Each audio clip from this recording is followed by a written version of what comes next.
Ah, Magandang umaga po sa inyo po lahat. Let's pray and we study Bible. Tayo po ay manalangin at mag-aral ng Biblia. Our Heavenly and Merciful Father God, thank you for saving us from eternal hell. Mahabagin naming amang Diyos na nasa langit, salamat po sa pagliligtas sa amin mula sa walang hanggang impyerno. Thanks to your grace and love, we got salvation. Salamat po sa iyong biyaya at pag-ibig, kami ay naligtas. And thanks to your guidance, we are in the true church and growing up in the faith. At salamat po sa paggabay sa amin na kami ay manatili sa church at lumago sa aming pananampalataya. Lord, we are praying for the members who are sick and have difficulties. Panginoon, kami po ay nanalangin para sa mga membrong naligtas at nagkakaroon ng mga kahirapan. Please be with them and help them to overcome all difficulties through the faith. Makiusap, samahan mo po sila at tulungan sila sa mga kahirapan nila sa kanilang pananampalataya. And today, when we study the Bible, please help us to understand the deep things in the Bible.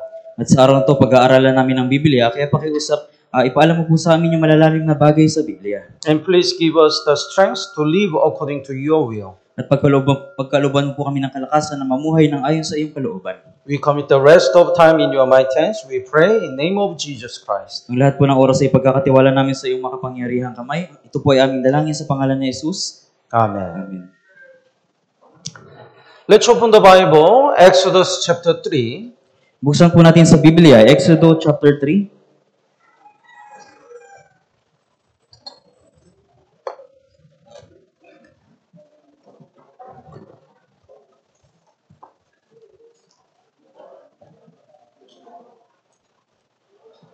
Exodus chapter 3, verse 2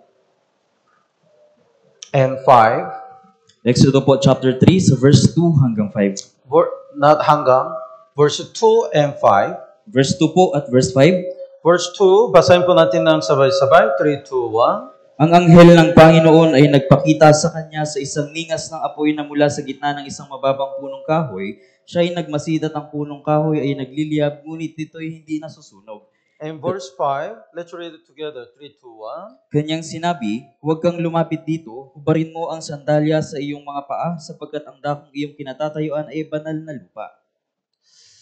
So when we look at the Exodus chapter 1, we can see the Pharaoh persecuted Israel. Kung titignan po natin sa Exodus chapter 1, inusig po ng Parao yung mga Israelita. So he command, if the baby is a boy, the Israel people should kill the baby. Kaya niutos niya na kung merong batang baby na lalaki, ito ay papatayin. And in chapter 2, God prepared the Moses to lead the Israel people.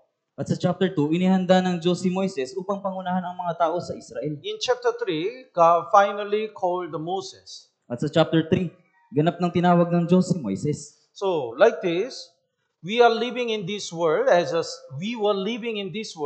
sinner. Kaya gaya nito, tayo ay namumuhay sa sanlibutan ito bilang makasalanan. But God called us to get salvation. Pero tinawag tayo ng Diyos upang magkaroon ng kaligtasan. Also, God sent us to save the other lost souls. At isinugo rin tayo ng Diyos upang iligtas yung mga ligaw na kaluluwa. So today, we're gonna learn the lesson through these verses. Kaya sa araw na ito, pag-aaralan natin yung mga aral mula sa mga talatang ito. Let's look at the Exodus chapter 1, verse 22 first. Tingnan po natin sa Exodus chapter 1, sa verse 22. Brother, what's your name? Marjan. Huh? Marjan. Marjan. Brother Marjan, would you read verse 22? Babasahin ko po.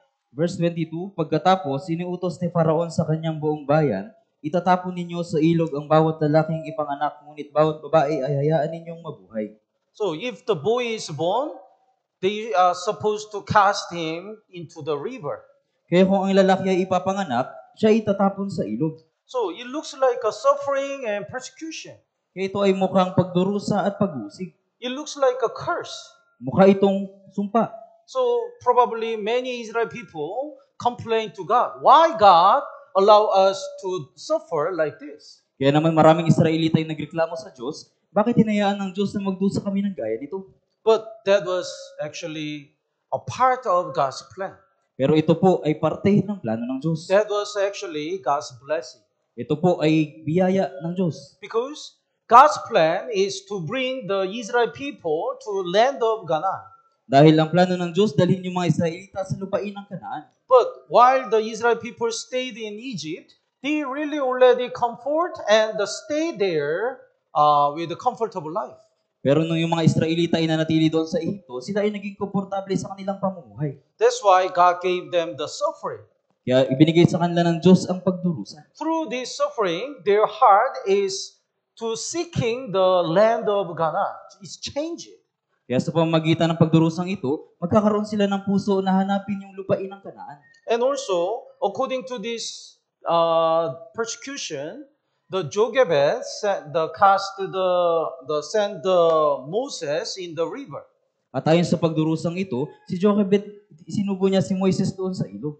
That's why Moses was adopted by the Pharaoh's daughter. Kaya naman si Moises ay inampon ng anak na babae ng Faraon. That's why he was trained and learned all the wisdom of Egypt. Kaya siya ay nasanay at napag-aralan ang lahat ng kaalaman sa Ehipto. So through this persecution, God also prepared the leader of the Israelite. Kaya sa pamamagitan ng pagdurusang ito, inihanda rin ng Diyos yung mamumuno sa Israelita. So in our Christian life, sometimes we look at our difficulties only. Sa ating pamumuhay Kristiyano, minsan nakatuon lang tayo doon sa ating pagdurusa. That's why we cannot understand God and we sometimes complain. Kaya minsan hindi natin naunawaan ng Diyos at tayo ay nagrereklamo. But we have to see God behind our suffering and persecution. Pero kailangan nating makita ang Diyos sa likod ng ating pagdurusa at pag-uusig. God allowed the many sufferings to train us and to prepare our heart. Inihanda ng Diyos yung maraming kahirapan upang sanayin tayo at ihanda yung ating puso. That's why the suffering is the part of God's blessing. Kaya naman yung pagdurusa ay parte ng biyaya ng Diyos. And let's go back to Exodus chapter 3. At balikan natin sa Exodus chapter 3. The verse 2, would you read? Babasahin ko po. Ang anghel ng Panginoon ay nagpakita sa kanya sa isang ningas ng apoy na mula sa gitna ng isang mababang punong kahoy. Siya ay nagmasid at ang punong kahoy ay nagliliyab, ngunit ito ay hindi nasusunog. So the angel of the Lord appeared to Moses. Kaya yung anghel ng Panginoon ay nagpakita kay Moises. And God called Moses as a leader of Israel. At tinawag ng Diyos si Moises bilang pinuno ng Israel. Why? Bakit? Actually, that is the answer of the prayer of Israelite. Sa katunayan yan yung sagot sa panalangin ng mga Israelita. While they became a slave in Egypt, they really desire to be free and pray to God with all their heart. Habang sila ay naging alipin doon sa Ehipto, sila ay nanalangin na makalaya doon sa Ehipto. So finally, they got the answer. God sent Moses. Kaya kalaunan, nakuha nila yung sagot at isinugo ng Diyos si Moises. So we can see who get the answer of prayer? Kaya masabi natin kung sino yung nakatanggap ng sagot sa panalangin. Those who have the desire. Silang mga nagnanais. Who can get salvation? Sino yung makakuha ng kaligtasan? I conducted many Bible seminar. Nagdaos na po ako ng maraming Bible seminar. Then many people listen the gospel session, but only few people get salvation, really. Maraming tao po yung nakapakinig ng gospel session, pero kakaunting tao yung nakakatanggap ng tunay na kaligtasan. Even though they are smart, they cannot get salvation Kahit na sila ay matatalino, hindi sila nakakakuha ng kaligtasan if they don't have a desire. kung wala silang pagnanais. But even though they are not smart and not educated, if they really desire to get salvation, they really understand the true salvation. Pero kahit na hindi sila matalino o walang pinag-aralan, kung magnanais sila, makukuha nila ang kaligtasan. So, somebody fall into the ocean Kaya may isang tao na nahulog sa dagat. and he shout, "Help me, help me." At siya ay sumigaw, tulungan mo ako, tulungan niyo ako. This person can be rescued. Yung taong ito ay maliligtas. But if we don't shout, we cannot get salvation. Pero kung hindi tayo sisigaw, hindi tayo magkakaroon ng kaligtasan. Even after we get salvation, who can experience the help of God? Kahit pagkatapos ng kaligtasan, sino yung makakaranas ng tulong ng Diyos? Those who desire to receive the God's blessing. Silang mga nagnanais na tumanggap ng pagpapala mula sa Diyos. Lord, I really want to save my people. Panginoon, talagang nagnanais ako na iligtas yung aking mga tao. Lord, I really want to stop my sin. Panginoon, talagang nagnanais ako itigil yung aking kasalanan. So God wants to check how much we desire to stop our sin to save our people. Kaya susuriin ng Diyos kung gaano tayo nagnanais na itigil yung ating kasalanan at iligtas yung mga tao. At the time of Jesus, the many people approached to Jesus. Sa panahon ni Jesus, maraming tao yung lumapit kay Jesus. But those who don't have any desire never receive the blessing of Jesus. Pero silang mga hindi nagnanais ng biyaya mula kay Jesus, hindi sila tumanggap ng biyaya mula kay Jesus. Even though Jesus already know what they want, Jesus asked again, what do you want? Kahit na alam ni Jesus kung ano yung nais nila, tinanong pa rin sila ni Jesus kung ano yung nais nila. It means, even though Jesus already knew, the reason why he asked this question is because, how much do you desire to receive my mercy? Kaya kahit na nalalaman ni Jesus yung kanilang nais, tinanong niya pa rin sila dahil gusto niyang malaman kung gaano nila ninanais yung kanyang habag. Let's look at the Psalm number 86. Mga awit po, chapter 86. Psalm number 86, verse 3. Mga awit chapter 86 sa verse 3. This is a prayer of David. Ito po ay panalangin ni David. Verse 3, basahin po natin ng sabay-sabay. 3, 2, 1. O Panginoon, maawa ka sa akin sapagkat sa buong araw sa iyo ako'y dumaraing. So, when the David prayed, did he say, O Panginoon, or, O Panginoon? Nung nanalangin ba si David, sinabi niya, O Panginoon, Oo Panginoon. Probably he shouted, O Panginoon, Siya ay sumigaw, O Panginoon. please listen to my prayer. Pakinggan mo ang aking panalangin. Be merciful to me, O Lord, for Maawa- I cry to you all day long. O Panginoon, maawa ka sa akin sapagkat sa buong araw sa iyo ako'y dumaraing. Have you prayed like this? Nanalangin ka ba ng tulad nito? From the morning to evening or for whole night? Have you prayed for one thing? Mula umaga hanggang gabi o sa buong magdamag, nanalangin ka ba para sa isang bagay? Lord, my father is dead. Panginoon, Is dying. Panginoon, yung aking ama ay patay. But he doesn't get salvation. Pero hindi siya nagkaroon ng kaligtasan. Please give him the chance to get salvation. Pakiusap, pagkalooban mo siya ng pagkakataon. Before he is cast into the lake of fire, please save him. Bago siya ipatapon doon sa lawa ng apoy, pakiusap, iligtas mo siya. We need to pray with all our heart, then we get the answer. Dapat naman nalangin tayo ng may buong puso upang makakaroon tayo ng kasagutan. Sometimes I go to the province to conduct a Bible seminar. Minsan pumupunta ako sa mga probinsya upang magdaos ng Bible seminar. Many brothers and sisters wants to go to their province to evangelize their people in hometown. Maraming brothers at sisters yung nagnanais na umuwi ng kanilang probinsya upang evangelize yung mga tao sa kanilang probinsya. So many brothers and sisters came to me and asked to go there together.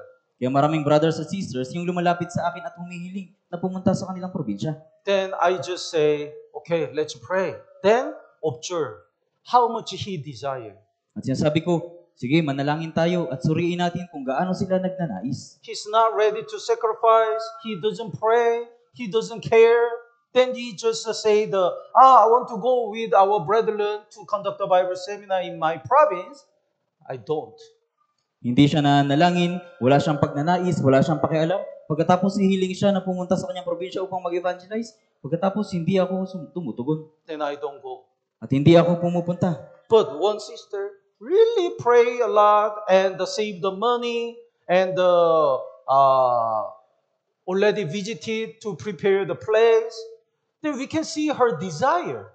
Pagkatapos isang sister, yung talagang nanalangin siya, nag-ipon ng pera at pumunta doon sa kanyang probinsya upang ihanda yung lugar na pagdadausan, kaya nakita ko yung kanyang pagnanais. Then we make the plan to visit and conduct a Bible seminar. Kaya gumawa kami ng plano, bumisita at magdaos ng Bible seminar. Then that time, the storm came. At sa oras na yun, sa araw na yun, dumating yung bagyo. So the ferry cannot leave. Kaya yung All the schedule of the ferry is canceled. Lahat ng schedule ng bangka ay na-cancel. So we pray for whole night. Kaya kami ay nanalangin ng buong gabi. Later, the rain stopped and the ferry we can take a ferry again.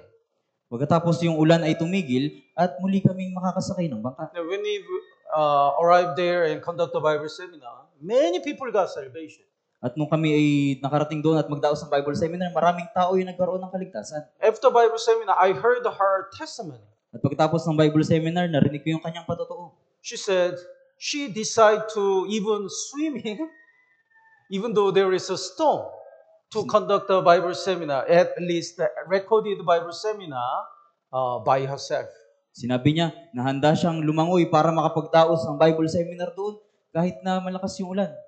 That much she really desired to save her people. Kaya gaano siya nagnanais na iligtas yung kanyang sambahayan. I believe that's why, because of the eagerness, God answered her prayer. Kaya naniniwala ako nang dahil sa kanyang pagnanais, sinagot ng Diyos yung kanyang panalangin. So who get the mercy of God? Kaya sino yung makakuha ng habag mula sa Diyos? Those who have the desire. Silang mga nagnanais. So Israel people pray a lot with all their heart. That's why God prepared Moses. Kaya yung mga Israelita, nanalangin sila na may buong puso, kaya inihanda ng Diyos si Moises. Let's go back to Exodus chapter 3. Balikan natin sa Exodus chapter 3. Exodus chapter 3, verse 7.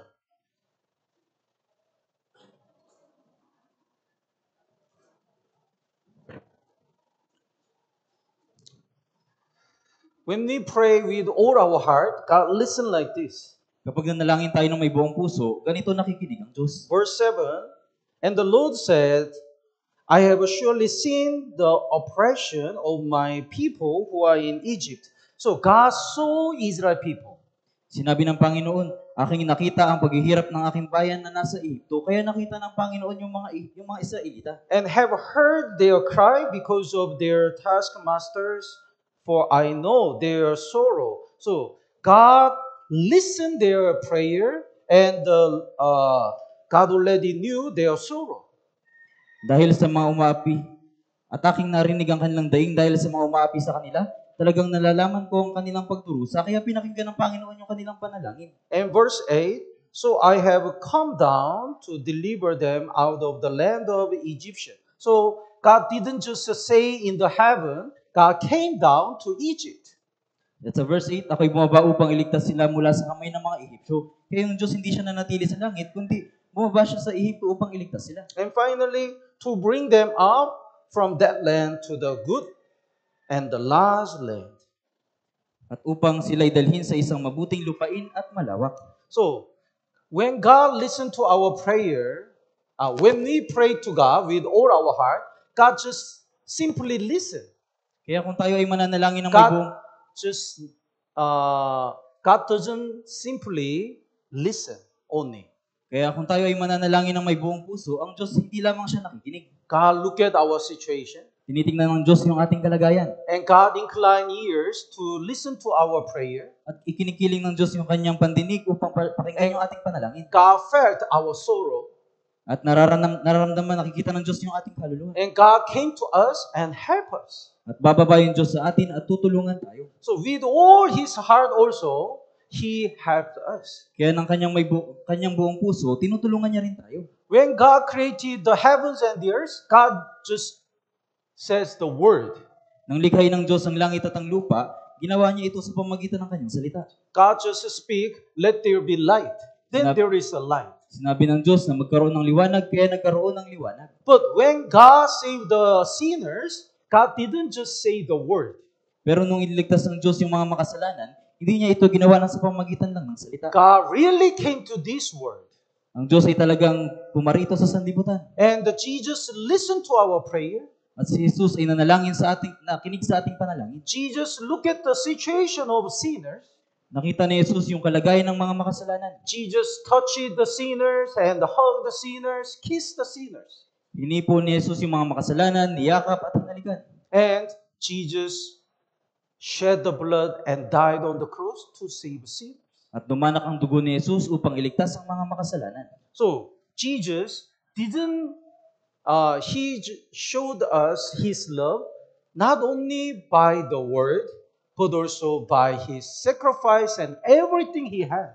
Kaya ipinakita ni Jesus yung kanyang pag-ibig sa atin, hindi lamang sa pamagitan ng salita, kundi sa pamagitan din ng kanyang sakripisyo.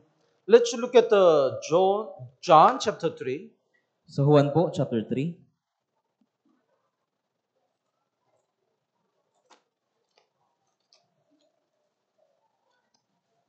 John chapter 3 verse 16. Juan chapter 3, so verse 16.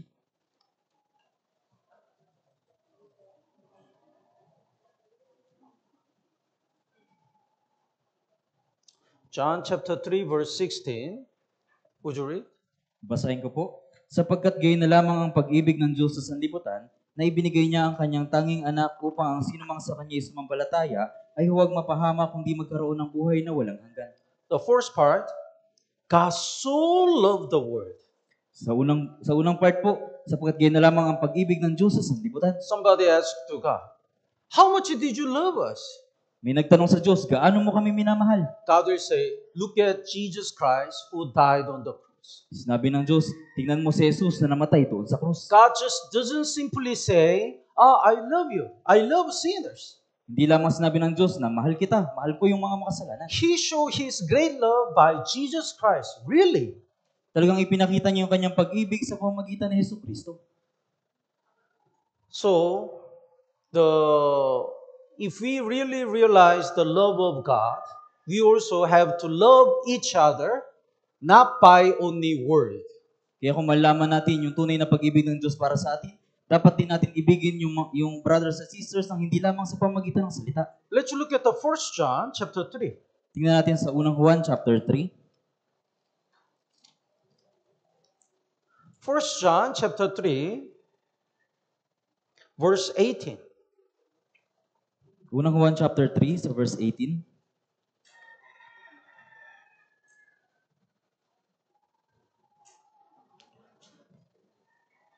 Let's read it together. Basahin po natin ng sabay-sabay. 3, 2, 1. Mga munting anak, huwag tayong umibig sa salita, ni sa dila, kundi sa gawa at sa katotohanan. Some brethren have the love others only by tongue. May mga kapatid na iniibig yung mga kapatiran sa pamagitan lamang ng dila. Oh, you have a pain. You have a sorrow. Meron kang sakit. That's it. Yun lang. Hanggang doon lang. Of course, understanding other brothers and sisters is important, but the Bible says, not by only tongue, but by doing something. Siyempre, yung pag-unawa sa mga kapatiran ay mabuting bagay. Ngunit hindi lamang salita, kundi sa paggawa ng anumang bagay. Let's look at James. Santiago po. James chapter 2. Santiago chapter 2. Verse 15 and 16. Sa verse 15 po hanggang 16. 15 and 16. Brother, would you read? Babasahin ko po. Kung ang isang kapatid na lalaki o babae ay namumuhay ng hubad at kinukulang sa pagkain sa araw-araw, at ang isa sa inyo ay magsabi sa kanila, humayo kayong payapa, magpainit kayo at magpakabusog, subalit hindi niyo sila binibigyan ng mga bagay na kailangan ng katawan, anong pakinabang niyon? Some brothers and sisters are naked and don't have a food. May mga brothers and sisters na hubad at walang makain. Then other brethren said, you don't have food. At sinasabi ng ibang kapatid, wala kang makain. You are naked. Hubad ka. Then doing nothing. Then how can they feel the love? At wala silang ginagawa, kaya paano mararamdaman yung pag-ibig? Love is not just speaking the word. Yung pag-ibig ay hindi lamang sa pagsasalita. Love is really do something. Yung pag-ibig ay yung magagawa mo yung anumang bagay. So, we cannot just say, be warmed, be filled. Kaya hindi natin sabihin na magpainit kayo at magpakabusog. But the Bible says, but you do not give them the things which are needed for the body. What does it profit? Pero sinasabi ng Biblia, subalit hindi ninyo sila binibigyan ng mga bagay na kailangan ng katawan, anong pakinabang niyon? Some brothers and sisters do not buy in the church. May mga brothers at sisters hindi nananatili sa church. Instead of tongue, we can visit and listen their difficulties and we can help. Sa halip na sa dila, bisitahin natin sila. Alamin yung kanilang kalagayan at tulungan. We like to evangelize our people. Nais nating evangelize yung ating sambahayan. That's why we share the many prayer requests. Kaya marami tayong prayer request. But even though we share the so many prayer requests, if we don't do anything, how can they get salvation? Pero kung humihiling tayo ng maraming prayer request, wala tayong ginagawa, anong mangyayari? So, like Jesus loves us not only by the tongue, we also have to love each other not by the tongue only. Kaya gaya ng pag-ibig ni Jesus sa atin ng hindi lamang sa dila, dapat din nating ibigin ng iba ng hindi lamang din sa dila. Let's go back to Exodus chapter 3. Exodus po, chapter 3. Verse 2. The last part, the bush was burning with a fire, but the bush was not consumed. Sa huling bahagi, ang punong kahoy ay nagliliyab, ngunit ito hindi nasusunog. The bush looks like a poor and humble. Yung punong kahoy ay gaya ng mga mahihirap at mapagpakumbaba. It looks pangit. Mukhang pangit. But amazingly, it's not consumed even in the fire. Pero kamangha-mangha, hindi ito nasusunog sa apoy. This bush symbolized Israelite, Jesus Christ, and born-again Christian. Yung punong kahoy na ito ay sumisimbolo sa mga Israelita, kay Jesus at sa mga ligtas na Kristiyano. Look at the history of Israel. Even though they were persecuted a lot, nobody could destroy the Israel from the world. Kaya tingnan natin yung kasaysayan ng Israel, kahit na sila ay inusig, hindi sila ganap na nawasak. The slogan of the Adolf Hitler, Nazis, was, let's destroy the all Israelite from this world. Yung slogan ni Adolf Hitler ng mga Nazis, wasakin natin ang buong Israelita sa mundong ito. But he couldn't. Pero hindi niya nagawa. Because Israel is the God's chosen people. Dahil yung Israel ay bayang pinili ng Diyos. So nobody can destroy the Israel as long as God is ruling over the history. Kaya walang sino man yung makakawasak sa Israel hanggang sa ang Diyos ay namumuno sa kanilang kasaysayan. So Israel is like a bush burning in the fire. Kaya yung Israel ay gaya ng punong kahoy na nagliliyab. And Jesus is also like a bush burning in the fire but never consumed. At si Jesus din ay gaya ng punong kahoy na nagliliyab ngunit hindi nasusunog. When Jesus came to this world, there was no beauty. Nang dumating si Jesus dito, walang anumang kagandahan sa kanya. Isaiah chapter 53 says, he was not beautiful. Sinasabi sa Isaiah chapter 53, walang anumang gandang makikita sa kanya. He was like a bush. Siya ay gaya ng punong kahoy. And also, he got a lot of persecution and mocking. At tumanggap siya ng maraming pag-uusig at paghamak. But finally, Jesus died on the cross and said, tapos na, natupad na.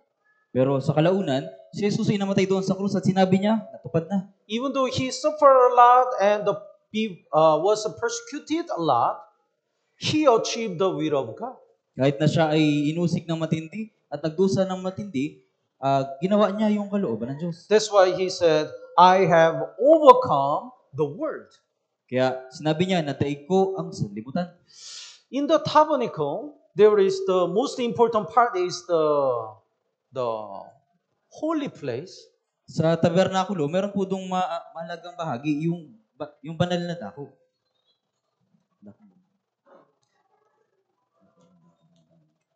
The holy place and most holy place. Yung dakong banal at dakong kabanal-banalan. And this holy place is covered by the many covering. At yung banal na dakong banal na ito ay binabalutan ng maraming pambalot. So when the other people look at this holy place from outside, it looks so poor and humble. Kaya kung titingnan ng mga tao yung lugar na ito mula sa labas, makikita nila na ito ay mukhang mahirap. But inside, there is the light of the lamp, and all things is made by gold. At kung makikita yung loob, meron doong gintong ilawan at ang lahat ng bagay ay gawa sa ginto. So it looks pangit, but actually it's so shiny and gold, so precious. Mukha itong pangit sa labas, pero sa loob ito ay nagniningning na ginto.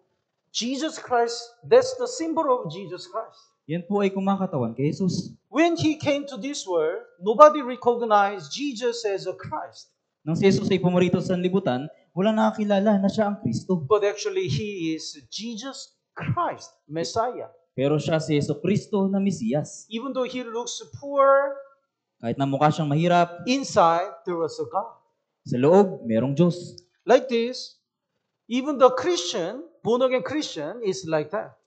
Maging yung mga ligtas na Kristiyano ay gaya din ito. When we get salvation, the world doesn't recognize who we are. Nung tayo ay magkaroon ng kaligtasan, hindi tayo nakikilala ng sanlibutan. We are like a bush. Tayo ay gaya ng punong kahoy. But even though the bush is burning in the fire, nobody can consume the bush. Pero kahit na yung punong kahoy ay nagliliyab, ito ay hindi nasusunog. Let's look at the Daniel chapter 3. Tingnan po natin sa Daniel chapter 3. Daniel chapter 3, verse 6. Daniel po, chapter 3, verse 6.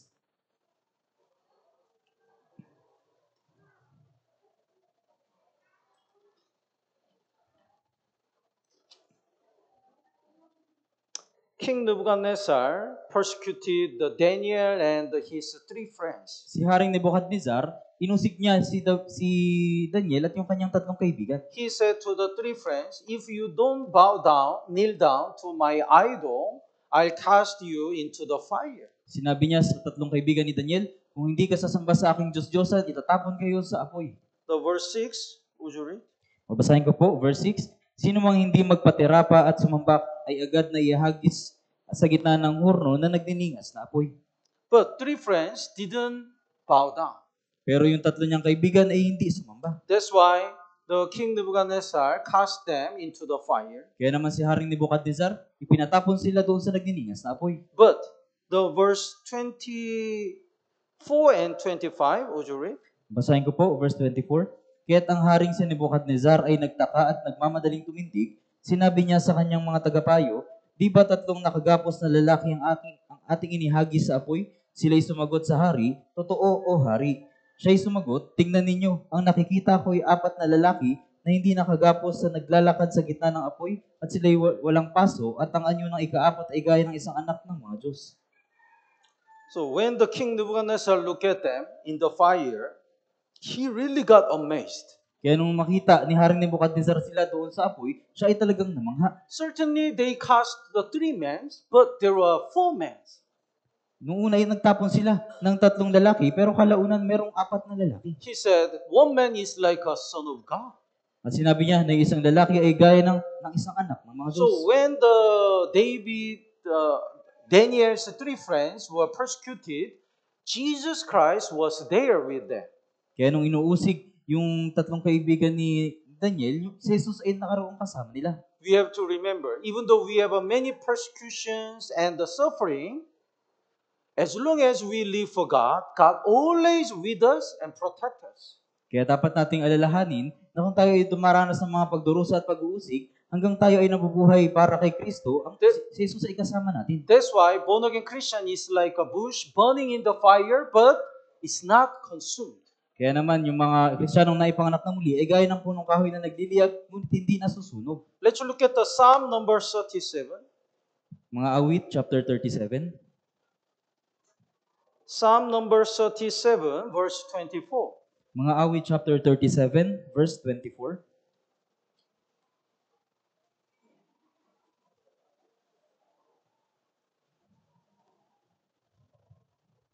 Psalm number 37, verse 24.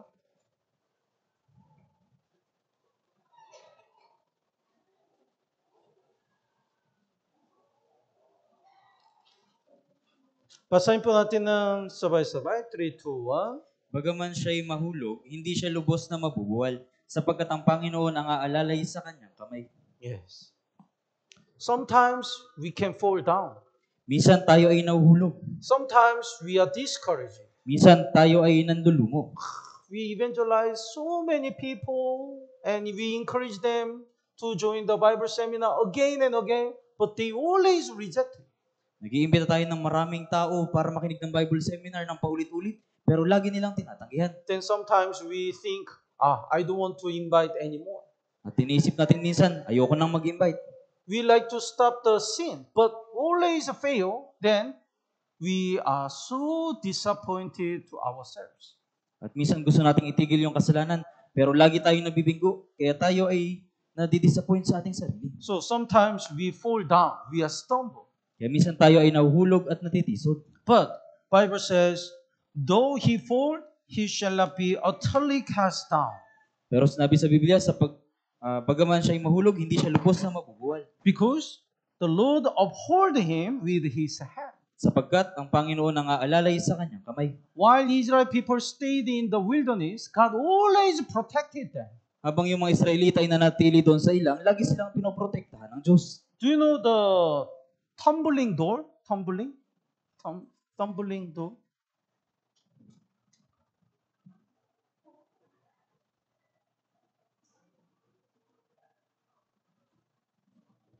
Tumbling door. So when we push, it looks like a fall down, but stand again. Kapag tinulak po ito, mukhang matutumba pero ito ay muling tumatayo. Some people kick and throw, but it's always standing again. Minsan sinisipa ito at inihagis sa mga tao pero ito ay muling tumatayo. Because here is the weight. Very big weight. Dahil dito ay The merong heavy. pabigat. Oh, that's why even though he is fall down, stand up again. Kaya kahit na ito ay mahulog, ito ay muling tumatayo. Christian is like a tumbling door. Yung mga Kristiyano ay gaya ng tumbling doon. Even sometimes we can be stumbled and discouraged, but we stand up again and live for God again. Minsan tayo ay natitisod at napanghihinaan ng loob, pero tayo ay tumatayo at namumuhay muli para sa Diyos. So many people try to destroy the Israelite, but nobody couldn't. Maraming tao yung sinubukang wasakin yung Israelita, pero hindi nila magawa. Nobody did because God was with Israel. Hindi nila ito magawa dahil ang Diyos ay kasama nila. We have so many difficulties, but nobody can stop our Christian life. Marami rin tayong mga kahirapan, pero walang sino man yung makakapagpigil sa atin. Nobody stop us to preach the gospel Walang makakapigil sa atin na ipangaral ang Ebanghelyo. because we are like a bush burning in the fire, but it's not consumed. Dahil tayo ay gaya ng punong kahoy na nagliliyab, ngunit hindi nasusunog. Let's go back to Exodus chapter 3. Balikan natin sa Exodus chapter 3. Exodus chapter 3, verse 3. When the bush was burning in the fire, but is not consumed, Moses was so curious. Habang yung punong kahoy ay nagliliyab at hindi nasusunog, nagkaroon ng pagtataka si Moises. That's why verse 3 said, Moses said, I'll now turn aside and see this great sight, why the bush does not burn. Kaya sa verse 3, sinabi ni Moises, ako'y pupunta sa kabila at titingnan ko itong dakilang panooring ito kung bakit ang punong kahoy ay hindi nasusunog. So if we are not burned, even in the difficulties, other unsaved people will be so curious about our faith. Kaya kung tayo ay nasa matinding kahirapan at hindi tayo nasusunog, yung ibang mga Kristiyano magtataka sa ating pananampalataya. After resurrection of Jesus, He ascended to heaven. Pagkatapos ng muling pagkabuhay ni Jesus, umakyat siya sa langit. Then Jesus said, As my Father sent me, I send you. At sinabi niya, gaya ng aking ama na nagsugo sa akin, sinusugo ko rin kayo. So Jesus gave the disciples, apostles, the mission preaching the gospel. Kaya ibinigay ng Panginoon ni Jesus yung So Jesus sent his apostles to preach the gospel. kaya sinugo ni Jesus yung kanyang mga apostol upang ipangaral ng Ebanghelyo. But there was a great persecution. Pero nagkaroon ng matinding pag-uusig. So many, at the time of Rome, so many born-again Christians were killed in the Colosseum. Sa panahon ng Roma, maraming born-again Christian yung pinatay doon sa Colosseum. The people burned the Christian, Yung mga tao, sinunog nila yung Kristiyano. and people cast the Christian into the cage of lion. At itinapon ng mga tao yung mga Kristiyano doon sa kulungan ng mga leon. But until the last breath, they praised the Lord. Pero hanggang sa kanilang mga huling hininga, pinuri nila ang Panginoon. That's why so many people got shocked. What kind of faith do they have? Kaya nagulat yung mga tao, anong klaseng pananampalataya ang meron sila? Why they are not afraid? Bakit hindi sila natatakot? They are not afraid of death and lion or burning. Hindi sila takot sa kamatayan o sa leon o sa apoy? So many people got amazed and curious. That's why more and more people got salvation. Kaya yung mga tao ay nagtaka. Kaya maraming tao din yung naligtas. When the bush is burning but is not consumed, endure all the fire, people are curious. Kapag yung punong kahoy ay nasusunog, nagliliyab ngunit hindi nasusunog, maraming tao yung nagtataka. So I remember the one mother's group testimony. Naalala ko yung isang patotoo ng isang mother's group. That sister got salvation. Then the husband really hate her to attend the church. Siya ay nagkaroon ng kaligtasan, ngunit yung kanyang asawa ayaw siyang dumadalo sa So church. he always hit the wife. Kaya lagi niyang sinasaktan yung kanyang asawang babae. But she always attend the church. Pero palagi pa rin siyang umaattend sa church. And when even though the husband hit her, she smiled and pray for him again. Kaya kahit siya ay sinasaktan ng kanyang asawang lalaki, siya ay nananalangin para sa kanya. When she attended the church, even though the husband shouted and said, I'm gonna kill you, she said, I understand, but I have to go to church. Habang siya ay dumadalo sa church, kahit na sinasabi ng kanyang asawang lalaki, papatayin kita, siya ay nakangiti pa rin at sinasabing, pupunta ako ng church. Then the husband got angry more and said, are you crazy? Kaya higit nagagalit yung kanyang asawang lalaki, sinasabi, nababaliw ka na. But she said, I understand, but I have to go to church.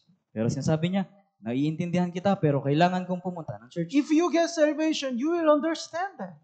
Kung magkakaroon ka ng kaligtasan, mauunawaan mo yun. Then finally, the husband said, what kind of faith do you have? At kalaunan sinabi ng asawang lalaki, anong pananampalataya ang meron ka? What kind of God do you believe? Anong uri ng Diyos ang sinasampalatayanan mo? So he joined the Bible seminar and he got salvation. Kaya dumalo siya ng Bible seminar at nagkaroon ng kaligtasan. So even though we have so many difficulties, if we are still joyful because of God, because of a living hope, other unsaved people will be curious. Kaya kahit na tayo ay dumaraan sa mga pagdurusa, kung tayo ay namumuhay para sa Diyos at may buhay na pag-asa, yung ibang tao ay makikita yung ating pananampalataya. You already lost the job. You have no hope. But why are you still joyful?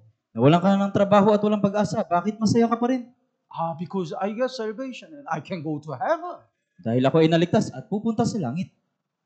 You are sick. You have a cancer. But why you are so peaceful? May sakit ka, may cancer ka, pero bakit mapayapa ka? Because the day to go to heaven is coming.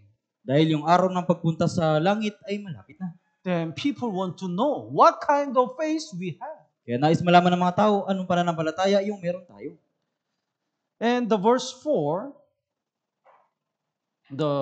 would you read? Basahin ko po, verse 4. Nang makita ng Panginoon na siya'y pumunta sa kabila upang tumingin ay tinawag siya ng Diyos mula sa gitna ng mababang punong kahoy. Moises, Moises, sumagot siya, narito ako. So finally, God called Moses. Moses, Moses, I need you.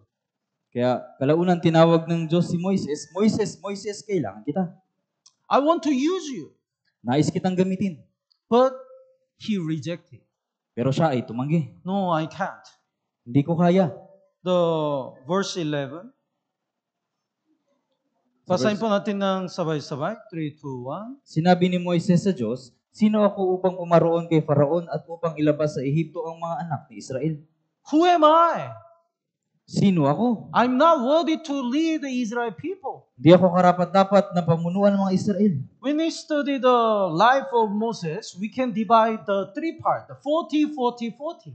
Kapag pag-aaralan natin yung pamumuhay ni Moises, may hati natin ito sa tatlong bahagi.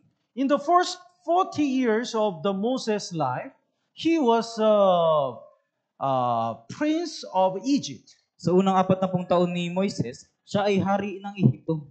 So, he thought he can do everything by his power. Kaya inisip niya na magagawa niya ang lahat ng bagay sa pamagitan ng kanyang kapangyarihan. So, by his power, he tried to save Israel people. Kaya sa pamagitan ng kanyang kapangyarihan, sinubukan niyang iligtas yung mga tao ng Israel. But he failed. He became a murderer.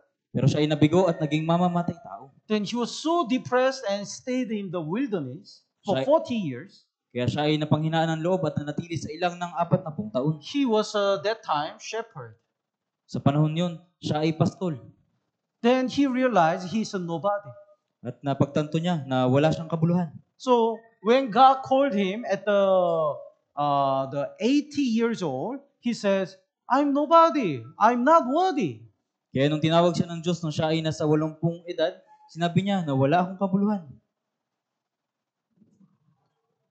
But God called him and used him in the last 40 years. Pero tinawag siya ng Diyos at ginamit sa huling 40 taon. That time, he was a servant of God. Sa panahong ito, siya ay lingkod ng Diyos. Some people, some brethren, they, when they live their Christian life, they only rely on their own power and knowledge. May ilang kapatid na habang sila'y namumuhay sa kanilang buhay pananampalataya, sila ay umaasa lamang sa kanilang sariling kakayahan at kapangyarihan. I can stop my sin. I can evangelize my people. May titigil ko yung aking kasalanan, makapag-evangelize ako ng aking sambahayan. But when we rely on our own power, we always fail. Pero kung aasa tayo sa ating sariling kapangyarihan, tayo ay laging mabibigo. So, I can do everything. It's not right before God. Magagawa ko ang lahat ng bagay. Ito ay hindi tama sa harapan ng Diyos. I cannot do anything. Wala akong magagawang anuman. Is it right? Tama ba ito? It's also not right. Hindi rin ito tama. Some brethren always say, I cannot do anything. May ilang kapatid laging sinasabi, wala akong anumang magagawa. Please assign the other brethren as a leader. I-assign nyo na lang yung ibang kapatid bilang leader. I cannot evangelize. Hindi ako makapag-evangelize. I cannot read the Bible. Hindi ako makapagbasa ng Biblia. I cannot stop my sin. I can't. Hindi ko maitigil yung kasalanan ko. Hindi ko kaya. Hindi. It looks like he's so humble, but he's not humble. Mukhang siya ay mapagpakumbaba, pero hindi talaga siya mapagpakumbaba. The right thing is, I cannot do anything, but because of God, I can do everything. Yung tamang bagay, wala akong anumang magawa, pero dahil sa Diyos, magagawa ko ang anumang bagay. So, our Christian life is growing up in this way. Kaya yung ating pamuhay Kristiyano ay dapat nalalago sa ganitong paraan. When we get salvation, we think we can do everything. Nung tayo magkaroon ng kaligtasan, inisip natin na magagawa natin ang lahat ng bagay. But little by little, we learned, without God, we cannot do anything. Pero paunti-unti, nalalaman natin na kung wala ang Diyos, wala tayong anumang magagawa. When I got salvation, I scolded the one sister who evangelized me. Nung ako'y nagkaroon ng kaligtasan, sinisi ko yung sister na nag-evangelize sa akin. I said, why you evangelize me? Why did you take us so long time to evangelize me? Sinabi ko sa kanya, bakit gumugol ka ng mahabang panahon para evangelize ako? Little by little, you talk about God and Bible and the salvation. Why did you do that? Unti-unti, sinasabi mo yung patungkol sa Diyos, sa Biblia, sa kaligtasan. Bakit mo ginagawa yun? Jesus already forgave me forever without any condition. It's so easy and simple. Niligtas ako ng Diyos, sinubos yung aking mga kasalanan nang wala akong anumang ginagawa. Ito ay napakasimple. So your way to evangelize others is wrong, I think. Kaya yung paraan ng pagliligtas mo sa ibang tao, ay mali sa tingin ko. I can evangelize all the people very simply. Madali kong ma-evangelize yung maraming tao. I invite everyone and play the Bible seminar. Iimbitahin ko yung sino man at ipi-play ko yung Bible seminar. She told me, you try it. Sinabi niya, sige, subukan mo. You can see how much is difficult. Makikita mo kung gaano ito kahirap. So when I really try to evangelize my friends, I realized that it's really difficult. Kaya nung sinubukan ko evangelize yung aking mga kaibigan, napagtanto ko na napakahirap. In the beginning, we think we can do everything. Sa pasimula, iniisip natin na magagawa natin ang lahat ng bagay. But when we really try to follow the will of God, we realize without God, we cannot do anything. Pero kung susubukan natin sundin yung kalooban ng Diyos, mapagtatanto natin na kung wala ang Diyos, wala tayong anumang magagawa. But Moses still didn't learn. With God, he can do everything. Pero si Moises, nang kasama ang Diyos, magagawa niya ang anumang bagay. He just stayed in the second 40 years. Siya ay nanatili doon sa ikalawang 40 taon. So verse 11, he answered, who am I that I should to go to Pharaoh? Yes, sabi niya sa verse 11, sino ako upang pumaroon kay Faraon? So he couldn't see the God, Almighty God. He just focused on himself. Kaya hindi siya nakatingin sa makapangyarihang Diyos, nakatuon siya sa kanyang sarili. And also, he worried about what other people talk about him. At nag-aalala siya kung ano yung sasabihin ng ibang tao sa kanya. So, verse 13, would you read? Kaya sa verse 13 po, ngunit sinabi ni Moises sa Diyos, pagdating ko sa mga anak ni Israel at sasabihin ko sa kanila, sinugo ako sa inyo ng Diyos ng inyong mga ninuno, at sasabihin nila sa akin, ano ang kanyang pangalan? Anong sasabihin ko sa kanila? So, if I go to Israel, other people will ask this question and don't believe me. Kung pumunta ako ng Israel, tatanong sa akin ng mga tao yung ganitong tanong at hindi sila maniniwala sa akin. So, he only look at himself and other people, not God. Kaya nakatingin lang siya sa kanyang sarili at sa ibang tao, hindi sa Diyos. That's why he doesn't have a courage which comes from God. Kaya wala siyang tapang na nagmumula sa Diyos. That's why he doesn't have a wisdom which comes from God. Kaya wala siyang karunungan na magmumula sa Diyos. Sometimes we only focus on ourselves and focus on what other people talk about me. Minsan nakatuon tayo sa ating sarili at kung ano yung sasabihin ng ibang tao sa atin. That's why we don't have a courage and wisdom. Kaya wala tayong tapang at karunungan. But if we look at our Almighty God, we can really believe we can do everything. Pero kung titingin tayo sa ating makapangyarihang Diyos, tayo ay sasampalataya na magagawa natin ang anumang bagay. The courage is the courage coming from God. Yung tapang na yun ay tapang na magmumula sa Diyos. So, the God called him, but Moses rejected. Kaya nung tinawag siya ng Diyos, tinanggihan ito ni Moises. He said, "Look at me, I'm useless." Kaya sinabi niya, tignan mo ako, ako'y walang pakinabang. And look at other people, they will blame me. Tignan mo yung ibang tao, sinisisi nila ako. So, he was so afraid to be used by God. Kaya nag-alala siya na gamitin ng Diyos. That time, God said, verse 12, basahin po natin ng sabay-sabay. 3, 2, 1. Kanyang sinabi, ako'y makakasama mo at ito'y magiging tanda sa iyo na ikaw ay aking sinugo. Kapag iyong nailabas na sa Ehipto ang bayan, sasambahin ninyo ang Diyos sa bundok na ito. I'll certainly be with you. I'll be with you. Ako'y makakasama mo. What we are, what kind of ability we have, and what other people talk about us is not important. Kung sino tayo, ano yung magagawa natin at kung ano yung sasabihin ng ibang tao sa atin, wala itong pakinabang. Who is with us? That is important.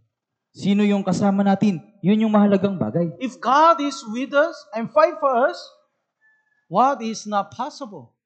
Kung ang Diyos ay kasama natin at What is lumalaban, not impossible? kung ang Diyos ay kasama natin at lumalaban para sa atin, ano yung imposible? Naintindihan po? Naintindihan po? Tama po ba? Thank you. Let's look at the Judges chapter 6. Mga Hukom po, chapter 6. Judges chapter 6, verse 12. Mga Hukom, chapter 6, verse 12.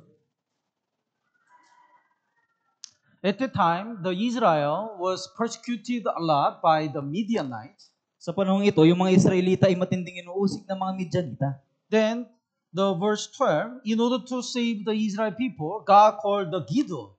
At sa verse 12, upang iligtas yung mga Israelita, tinawag ng Diyos si Gideon. So, the verse 12, the angel of the Lord appeared to him, said to him, "The Lord is with you, you mighty man of Valor." Kaya sa verse 12, sinabi, nagpakita ang anghel ng Panginoon sa kanya at sinabi sa kanya, ang Panginoon ay sumasa iyo, ikaw ay magiting na mandirigma. You mighty man, Ikaw, you are great warrior. ikaw na magiting na mandirigma. But Gideon said, "No, I'm not. Pero sabi ni Gideon, hindi ako. I'm so afraid." Ako ay takot. So, who is right? Kaya sino ang tama? The anger of God or anger of Gideon? Yung Diyos, yung Panginoon o si Gideon? Even though the Gideon thought he's just nobody, in the eyes of God, he's a great warrior because God will fight for him. Sa paningin ng Diyos, siya ay nag-aala. Huh? Even though the Gideon thought he's a nobody, Kahit na iniisip ni Gideon na siya ay walang kabuluhan, God think he's a great warrior because God will fight for the Gideon. Para sa Diyos siya ay magiting na mandirigma dahil siya yung lalaban para kay Gideon. So who I am is not important.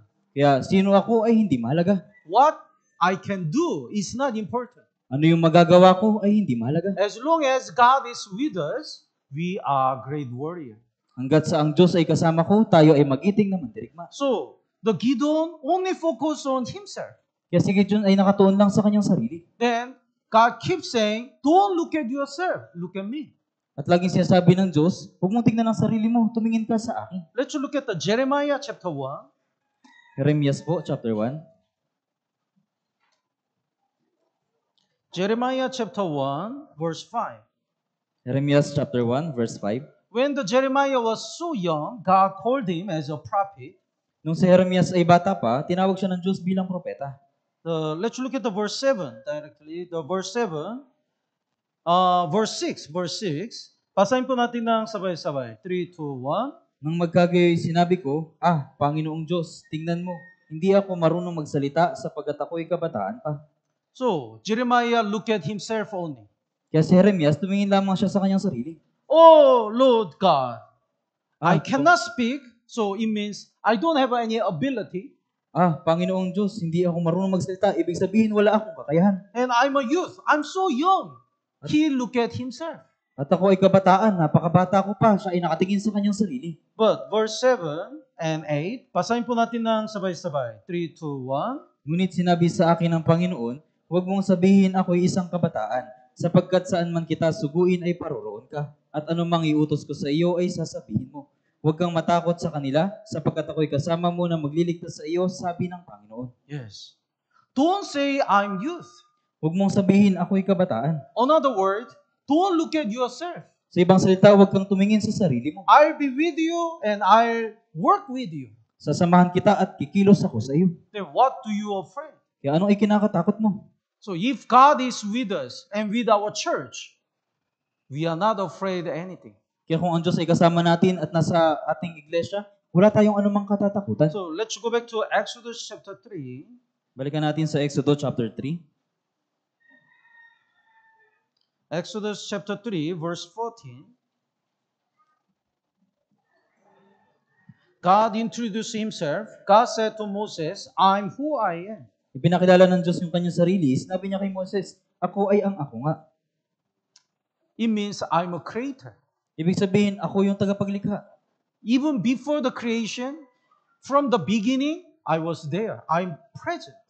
Kahit na bago pa yung paglikha, naroon na ako. I'm who I am. This, when God introduced himself like this, is so amazing expression. Nung ipinakilala ng Diyos yung kanyang sarili ng gaya nito, ito po ay kamanghamanghang pagpapakilala. I'm who I am. It Ako, means nobody made me. ako ay ako nga. Ibig sabihin, walang sino man yung lumikha sa akin. I created everything. Nilikha ko ang lahat ng bagay. So it means he introduced himself as a Almighty God. Kaya ipinakilala niya yung kanyang sarili na makapangyarihang Diyos. So what you can do is not important. I'm Almighty God. Kaya kung ano yung magagawa mo ay hindi mahalaga dahil ako ay makapangyarihang Diyos. What other people talk about you is not important. I'm Almighty God. Ano mang sabihin ng ibang tao sa iyo, hindi yun mahalaga dahil ako'y makapangyarihang Diyos. If you study the book of Job, Job had so many difficulties. Kung pag-aaralan po ninyo yung aklat ng Job, si Job ay nagkaroon ng maraming kahirapan. So finally, he want to know why it happened like this. At kalaunan nais niyang malaman, bakit ito nangyari? Then, from Job chapter 38 to 41, At mula God sa, kept asking so many questions. at mula Job chapter 38 hanggang chapter 41, nagtanong yung Diyos ng maraming katanungan. But actually, we can divide all the questions are like two questions. Pero maibubuod natin yung lahat ng tanong na iyon sa dalawang katanungan. God keep asking to Job, Paulit-ulit na tinatanong ng Diyos kay Job, do you know this? Do you know that? Do you know this? Do you know that? alam mo ba ito? Alam mo ba iyon? Alam mo ba ito? Alam mo ba iyon? It means, I know everything. Ibig sabihin, alam ko ang lahat ng bagay. And another question is, can you do this? Can you do that? Can you do this? At yung isa pang tanong, magagawa mo ba ito? Magagawa mo ba iyon? it means I can do everything. Ibig sabihin, magagawa ko ang lahat ng bagay. I know everything. I can do everything. I'm Almighty God. Alam ko ang lahat ng bagay, magagawa ko ang lahat ng bagay. Ako'y makapangyarihang It Diyos. means Job, do you really think I don't know your situation? Kaya, ikaw Job, iniisip mo ba na hindi ko alam yung kalagayan mo? Do you really think I cannot help you? Talaga bang iniisip mo na hindi kita matutulungan? But there is a plan. That's why I allow you to suffer like that. Pero merong plano, kaya ipinahintulot kong magdusa ka ng ganito. I'm Almighty God. Ako ay makapangyarihang Diyos. So God didn't explain why God allowed this suffering to Job and what kind of effect and the future of Job. God didn't explain all the details. Kaya hindi pinaliwanag ng Diyos kung ano yung pagdurusa ni Job, kung ano yung magiging hinaharap ni Job. Kaya hindi pinaliwanag ito ng detalye. Just God introduced Himself. I'm Almighty God. I am who I am. Kaya ipinakilala ng Diyos yung kanyang sarili, ako'y makapangyarihang Diyos, ako ay ako nga. I know your all situation, all the concern and difficulties, and also I can serve this. Alam ko ang lahat mong sitwasyon, yung mga alalahanin mo, at lahat ng kahirapan mo, kaya malulutas ko ito. But the reason why you still have a difficulties is because I have a plan. Pero yung dahilan kung bakit meron ka pa rin paghihirap, dahil meron akong plano. If we really believe our God as an Almighty God, no matter what kind of difficulties we face, we can trust in God. Kaya kung sasampalataya tayo na ang Diyos ay makapangyarihang Diyos, anumang sitwasyon o kahirapan yung meron tayo, tayo ay magtitiwala sa Diyos. Even though I cannot understand now, probably God has a plan. Kahit na hindi ko ito maunawaan ngayon, ang Diyos ay merong plano. We can believe like that. Sasampalataya tayo ng tulad nito. Let's go back to Exodus, the chapter 4. Exodo po, chapter 4. So when God called the Moses, God showed the miracles. Kaya nung tinawag ng Diyos si Moises, nagpakita siya ng maraming himala. Chapter 4, verse 2. 2 and 3, would you read? Basahin ko po. Sinabi naman sa kanya ng Panginoon, ang iyong nasa iyong kamay, kanyang sinabi, isang tungkod. Kanyang sinabi, ihagis mo sa lupa, kanyang inihagis ito sa lupa at ito'y naging isang ahas. Si Moises ay lumayo sa ahas.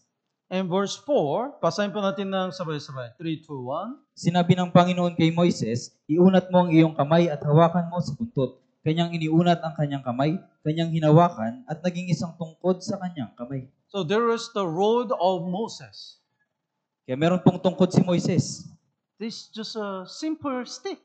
Ito po ay simpleng kawayan. But God changed that rod to the serpent.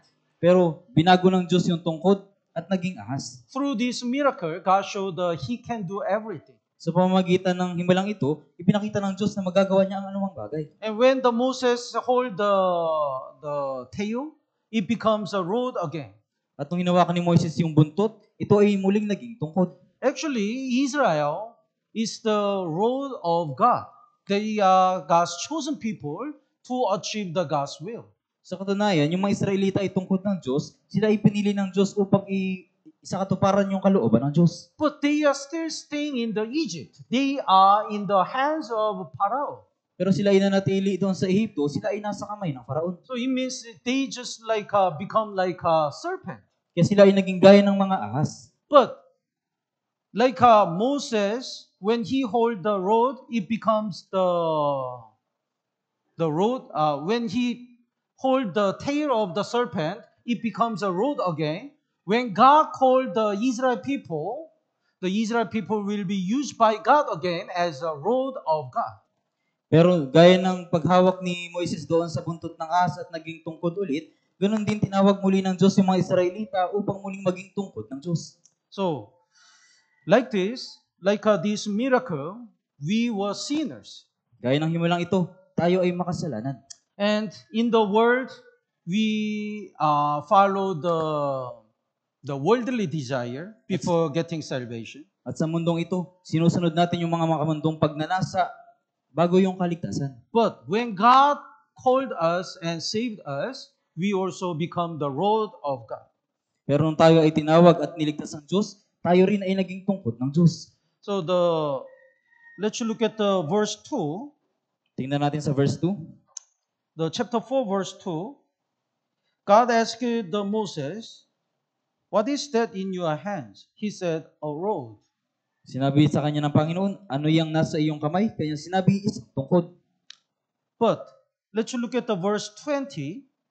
Pero tingnan natin sa verse 20.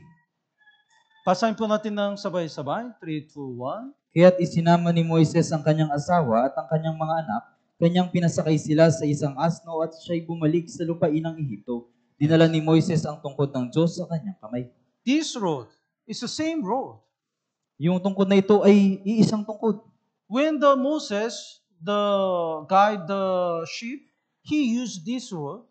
Nung pinapangunahan ni Moises yung mga tupa, gamit niya yung tungkod na ito. So sometimes it touched the thigh, so it's really dirty, Kaya minsan ito ay dumidikit doon sa mga tae at napakarumi. and it's very old. At siya ay napakatanda. It's not price. It's not costly. Kaya ito ay wala ng pakinabang. But when God used Moses, this road becomes a road of God. Pero nung siya ay muling ginamit ng Diyos, yung tungkod na ito ay naging tungkod ng Diyos. Actually, before getting salvation, we were nobody. Sa katunayan, bago yung kaligtasan, tayo rin ay walang kabuluhan. But when we get salvation, we also become like this road. Pero nung tayo nagkaroon ng kaligtasan, tayo rin ay naging tulad ng tungkod na ito. When God called us and hold us, we become the road of God. Nung tayo ay tinawag at hinawakan ng Diyos, tayo ay naging tungkod ng Diyos. That's why whenever God performed the miracles, this road was there. Kaya sa tuwing nagpapakita ng himala ang Diyos, yung tungkod na iyon ay laging naroon. Even when God divided the Red Sea,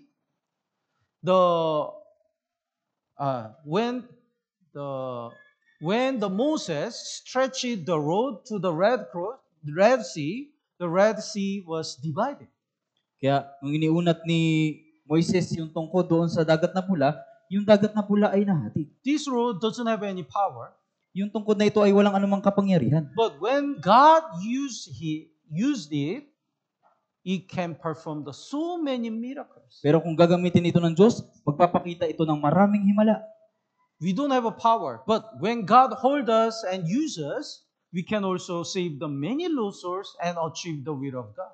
Tayo rin ay walang kapangyarihan. Pero kung tayo ay hahawakan ng Diyos at gagamitin, makapagligtas rin tayo ng maraming kaluluwa. And Exodus chapter 3, verse 5. Exodus chapter 3, verse 5. So, in order to use by God, we have to remember verse 5. Kaya upang magamit ng Diyos, dapat nating alalahanin itong verse 5. Verse 5, basahin po natin ng sabay-sabay. 3, 2, 1. Kanyang sinabi, huwag kang lumapit dito. Hubarin mo ang sandalyas sa iyong mga paa, sapagkat ang dakong iyong kinatatayuan ay banal na lupa. Now, the Moses was, at the time, Moses was in the wilderness. Sa oras na ito, si Moises ay nasa ilang. But God said, this is holy ground. Pero sinabi ng Diyos, ito ay banal na lupa. Why? Bakit? Because there was a God. Dahil naroon ang Diyos. So even though it's a simple wilderness, if God is there, that is holy. Kaya kahit ito ay simpleng ilang, kung ang Diyos ay naroon, ito ay banal na lupa. In the church, Sa iglesia din. if the true church is the group of saved people, Kapag ang tunay na iglesia ay grupo ng mga ligtas na tao. so and that is called the holy temple. Because God is there. The church is called the holy temple. The group of saved people is a holy temple. At yung church, yung iglesia ay tinatawag na templo ng Diyos. The church is the group of saved people. Yung church ay grupo ng mga ligtas na tao. They are called the holy temple Sila ay tinatawag na banal na templo. because God is there. Dahil ang Diyos ay naroon. Naintindihan po? This is just a normal wilderness, but God is there. That's why God said, this is holy ground. Ito po ay simpleng ilang, pero dahil ang Diyos ay naroon, kaya tinawag iyong banal na lupa. It looks just a normal things, but if it is related to God, it's so precious and it becomes holy and eternal. Kaya kung ang isang bagay ay mukhang simple, pero kung ito ay pagmamayari ng Diyos, ito ay nagiging walang hanggang bagay. So, the preaching the gospel it looks like visiting house to house. Kaya yung pangaral ng ebanghelyo, ito ay mukhang pagbibisita lang sa bahay-bahay. It doesn't look special, Hindi ito mukhang espesyal. but this is work of God. Pero ito ay gawa ng Diyos. That's why it's so precious and eternal work. Kaya ito ay napakahalaga at walang hanggang gawain. Attending the church is just like spending the 1 or 2 hours in this building. Yung pagdalo sa church ay hindi pag-aaksaya ng 1 hanggang 2 oras dito sa church. But if it's related to our holy God, it's really precious work. Pero kung ito ay may kinalaman sa ating banal na Diyos, ito ay mahalagang gawa. And God said, the verse 5, take your sandals off your feet. At sabi ng Diyos sa verse 5, hubarin mo ang sandales sa iyong mga paa. Sandals.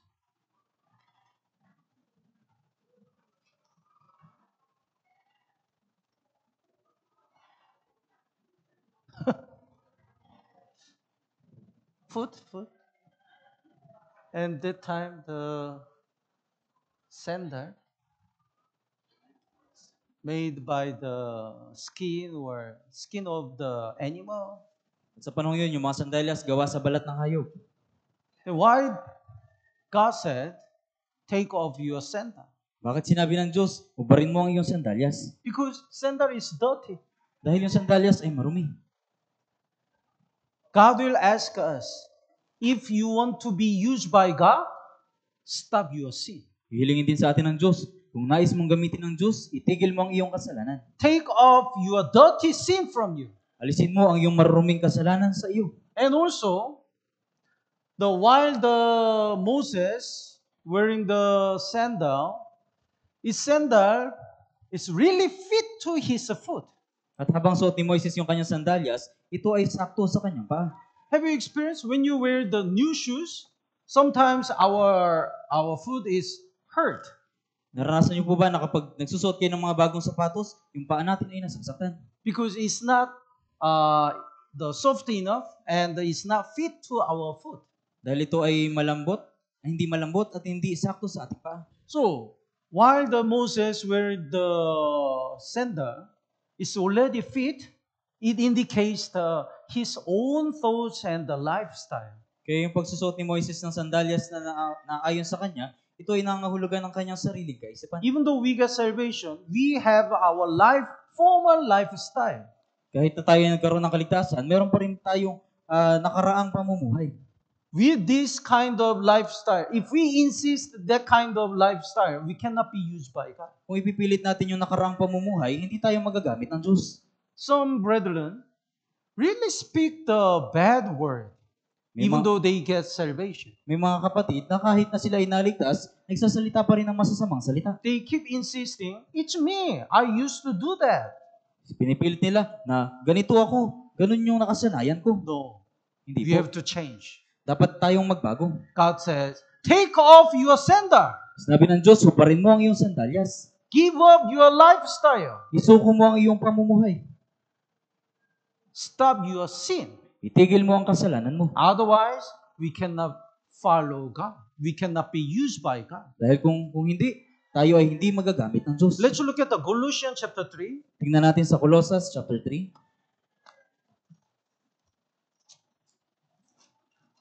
Colossians chapter 3, verse 8 and 9. Colossus chapter 3, sa verse 8 at 9.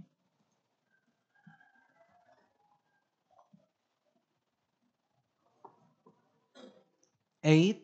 But now you yourself are to put off all these. It means take off your sandal. Ngayon ay itakwil ninyo ang lahat ng mga ito. Ibig sabihin, alisin ang inyong sandalyas. Would you read the next part, verse 8 and 9?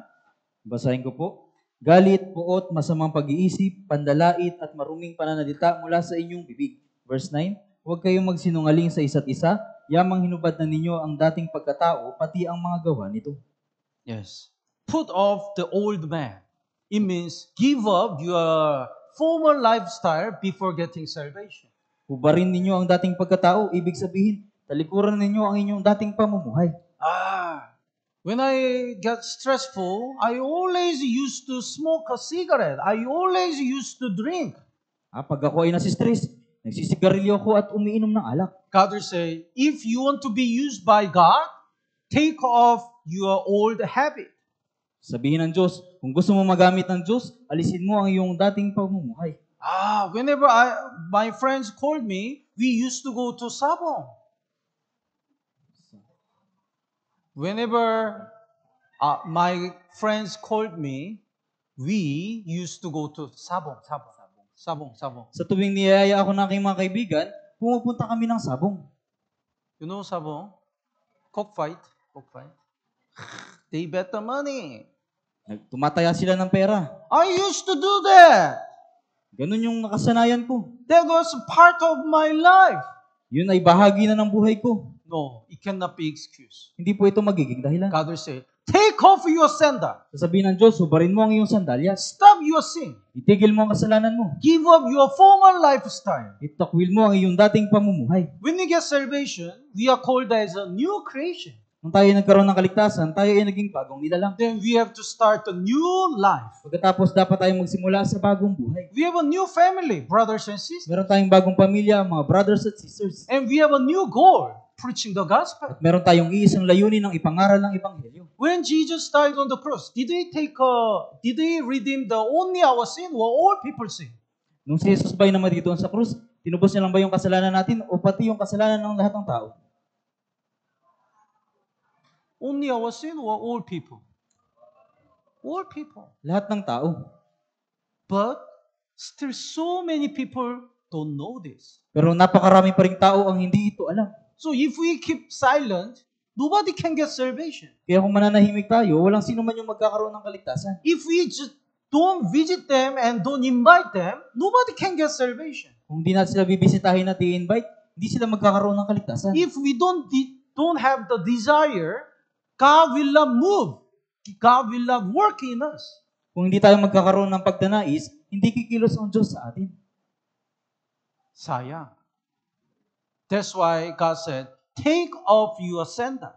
Kaya sinabi ng Diyos, barin mo ang iyong sandalyas. Like God called Moses, God is calling us to save other lost souls. Gaya ng pagtawag ng Diyos kay Moises, tinatawag din tayo ng Diyos upang iligtas ang mga ligaw na kaluluwa. We have to answer like a Moses. Dapat na sumagot tayo ng gaya ni Moises. Moses answered, here I am. Sumagot si Moises, narito ako. When God called Isaiah, he also answered, here I am.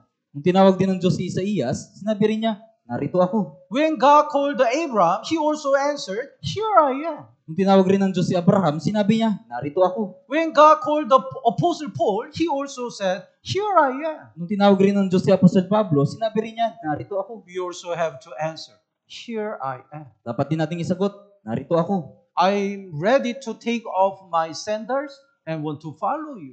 Handa akong ubarin ang aking sandalyas at sumunod sa iyo.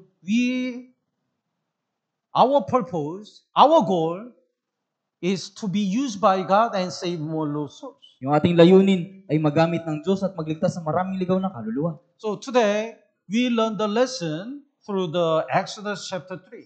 Kaya sa araw to, pinag-aralan natin yung aral mula sa Exodus chapter 3. The bush was burning in the fire but is not consumed.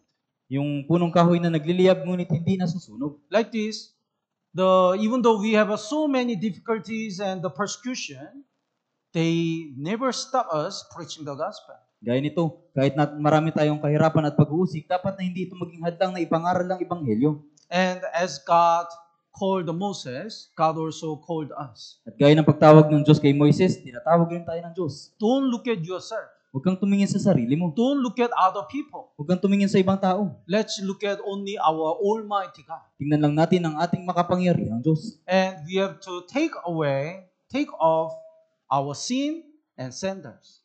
At hubarin natin, alisin natin ang ating sandalyas at kasalanan. So as a clean vessel, I hope and pray that we're gonna be used by God more. Bilang malinis na kagamitan, nanalangin ako na gagamitin tayo ng higit ng Diyos. Tama po ba? Yes. Tama po ba? Yes. Let's pray together. Tayong lahat po ay manalangin. Our Heavenly and Merciful Father God, thank you for calling us. Mabagin namin ang mga Diyos na nasa langit, salamat po sa pagkatawag sa amin. You called us to realize the salvation. Tinawag mo po kami upang malaman ang kaligtasan. Now you are calling us to save the other lost souls. Ngayon kami po ay tinawag mo upang iligtas ang maraming kaluluwa. We want to cleanse our Christian life and we want to be used by God more. Nais naming linisin ang aming pamumuhay Kristiyano at higit na magamit ng Diyos. And please give us the courage to overcome all our difficulties and persecution. At pakiusap, ibigay mo po sa amin yung tapang na mapagtagumpayan namin ang aming mga kahirapan. We believe that we are bush burning in the fire but never consumed. Kami po ay sumasampalataya na kami ay mga punong kahoy na nagliliyab ngunit hindi nasusunog. We believe that even though we have so many difficulties, you always with us and protect us. Sumasampalataya kami na kahit napakarami naming kahirapan, ikaw ay kasama namin at tumutulong sa amin. So we really hope and pray we can save many people until we stand before God. Kaya kami ay umaasa at nanalangin na makapagligtas sa maraming ligaw na kaluluwa hanggang sa muli naming pagharap sa iyo. We pray in the name of Jesus Christ. Ito po yung aming panalangin sa pangalan ni Jesu Kristo. Amen. Amen. Maraming salamat po.